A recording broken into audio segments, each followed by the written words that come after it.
अस्सलाम वालेकुम। आज हम बायोलॉजी का एक और टॉपिक डिस्कस करेंगे और आज हमारा टॉपिक ऑफ डिस्कशन है uses of bacteriophage in genetic engineering. Bacteriophage हमने जो पढ़ा था, फेज कि जो वायरस से बैक्टीरिया पे अटैक करता है और उसी में डिजीज़ काज करता है। आज हम उसी का एप्लीकेशन पढ़ेंगे कि हम उसको जेनेटिक इंजीनियरिंग में कैसे यूज़ कर सकते हैं। तो जेनेटिक इंजीनियरिंग का मतलब है मैनिपुलेशन ऑफ जेनेटिक मेकअप, कि जीन्स वगैरह का, genetic mean genes, engineering mean manipulation, के जीन्स के अंदर कुछ चेंज करना, जेनेटिक मेकअप के अंदर मैनिपुलेशन करना। और ये हम किस ब्रांच में करते हैं? रिकम्बिनेंट डीएनए टेक्नोलॉजी एक और ब्रांच है जेनेटिक इंजीनियरिंग का। उसके अंदर ये जो रिकम्बिनेंट डीएनए है वो मेकअप करते हैं, सिंथेसाइज करते हैं। तो इसका मतलब सिंपली ये हुआ कि जो बैक्टीरियोफेज है उसको हम यूज़ कर सकते हैं as a transfer of genetic material के लिए, कि हम एक सेल से दूसरे में अगर किसी चीज़ को, किसी जीन्स को, किसी डिज़ायर्ड जीन को ट्रांसफ़र करना चाहे तो हम उसके लिए बैक्टीरिया का यूज़ कर सकते हैं। लेकिन ये चूँकि जैसे हमारा डिज़ायर्ड जीन है, like for example desired gene हमारा है इंसुलिन प्रिपरेशन के लिए कोई जीन है डायबिटिक पेशेंट के लिए, अगर हमारा वो डिज़ायर्ड है तो हम क्या करेंगे, उसको फेज के अंदर पहले ट्रांसफ़र करेंगे और पेज जो है या जो बैक्टीरियोफेज है वो फिर क्या करेगा, आगे अटैक बैक्टीरिया भी करेगा और बैक्टीरिया ये बनाएगा। इसको कंस्ट्रक्ट कैसे करेंगे और ट्रांसफ़र ऑफ रिकम्बिनेंट जीन करेंगे, application of desired gene production. अब इसको सीधा सीधा पढ़ते हैं, लेकिन ये वीडियो कहाँ तक चले? ये 3 मिनट तक चले, इसको फिर काट देते हैं।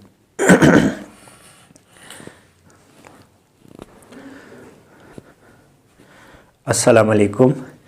आज हम बायोलॉजी का एक और टॉपिक डिस्कस करेंगे और टॉपिक ऑफ डिस्कशन है uses of bacteriophage in genetic material, कि हम जो बैक्टीरियोफेज है उसको जेनेटिक इंजीनियरिंग में कैसे यूज़ कर सकते हैं। What is genetic engineering? Genetic engineering is the manipulation of genetic makeup, और उसके अंदर जो रिकम्बिनेंट डीएनए टेक्नोलॉजी का ब्रांच है जिसमें हम रिकम्बिनेंट डीएनए बनाते हैं या मॉडिफाइड फॉर्म ऑफ डीएनए हम उसमें सिंथेसाइज करते हैं, उसी ब्रांच के अंदर हम इसका यूज़ पढ़ेंगे बैक्टीरियोफेज का, जो कि ज़्यादा इम्पॉर्टेंट और अहम है, जो हमारे लिए एक ट्रांसफ़र ऑफ मटेरियल का एक वे है। तो हम सबसे पहले क्लोनिंग वेक्टर को जानेंगे। ये बैक्टीरियोफेज जो है ये क्लोनिंग वेक्टर की तरफ से काम करता है, क्योंकि हम जब डिज़ायर्ड जीन अगर हमें चाहिए और हम उसको ट्रांसफ़र कर रहे हैं किसी सेल में, तो हम डायरेक्ट नहीं कर सकते। उसी के लिए क्या चाहिए? उसी के लिए वेक्टर चाहिए, एक कैरिंग व्हीकल चाहिए, और वो बैक्टीरियोफेज है। The carrying agent that transfer gene to living cell. For example bacteriophage जो है वो क्लोनिंग वेक्टर है और वो ट्रांसफ़र के लिए हम उसको यूज़ करते हैं। कंस्ट्रक्शन ऑफ रिकम्बिनेंट वेक्टर, ये कैसे बनाएंगे, इसकी सिंथेसिस कैसे करेंगे, अपना डिज़ायर्ड जीन इसमें कैसे इनकॉर्पोरेट करेंगे? तो सबसे पहले isolate the desired gene by restriction enzyme. हमें जो जीन चाहिए, जैसे ह्यूमन बॉडी के अंदर कोई जीन है, लेट से डायबिटिक के पेशेंट के आजकल मसले ज़्यादा है, तादाद बढ़ रहे हैं, इंसुलिन नहीं है, तो इंसुलिन प्रोटीन है और प्रोटीन के लिए क्या चाहिए? जीन चाहिए। तो हमने फाइंड आउट किया कि एक डिज़ायर्ड जीन है जो इंसुलिन प्रोडक्शन के लिए है।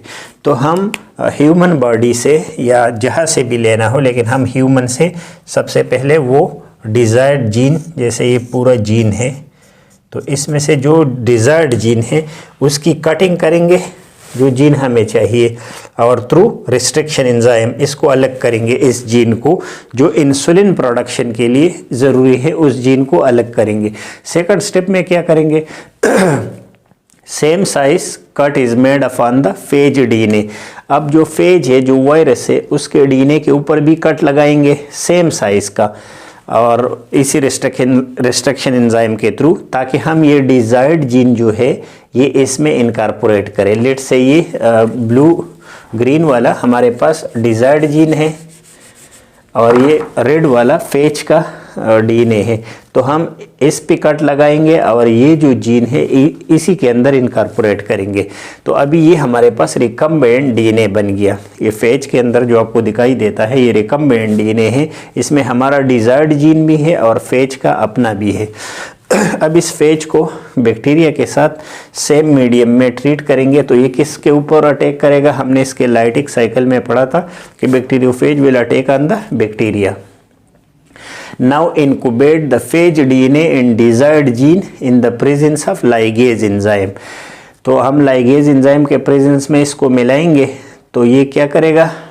लाइगेज एंजाइम के ज़रिए तो हमने ये जोड़ लिया। अब इसको मिलाएंगे बैक्टीरियोफेज को बैक्टीरिया के साथ, तो ये इनकॉर्पोरेट होगा अपने डीएनए जो है ये इसके अंदर ट्रांसफ़र करेगा, जो कि उसके साथ मास्टर जो हमने पढ़ा था मास्टर स्लेव रिलेशनशिप वो बनाएगा लाइटिक लाइफ साइकिल के अंदर, और ऑर्डर करेगा बैक्टीरिया को कि हमारे लिए फर्दर जो प्रोटीन है वो बनाए, और ये खुद अपना जो रिकम्बेंट डीएनए है इसको रिप्लिकेट करेगा। तो जैसे ही रिकम्बेंट डीएनए को रिप्लिकेट करेगा तो उसके साथ साथ जो हमारा डिजायर्ड जीन इसके अंदर इनकॉर्पोरेटेड है वो भी उसकी भी रिप्लिकेशन होगी, और एट द एंड ये सेल लाइस होगा और हमारे पास क्या बचेगा? इंसुलिन, क्योंकि जो डिजायर्ड जीन है उसका काम था सिंथेसिस ऑफ इंसुलिन। तो ये फेज डीएनए के साथ मल्टीप्लाई होता रहेगा, ये लैब के अंदर कंट्रोल इन्वायरमेंट में है, और हम इससे इंसुलिन की कलेक्शन करते रहेंगे। तो देखिए सोच से, दिमाग से, एक वायरस से हमने क्या ऑब्टेन किया? इंसुलिन ऑब्टेन किया, और ये वायरस हमारे लिए, वायरस और बैक्टीरिया दोनों अगर देखें तो ये पैथोजिन भी है, लेकिन ये जो हमने इससे ऑब्टेन किया इंसुलिन, ये डायबिटिक पेशेंट के लिए लाइफ सेविंग ड्रग है।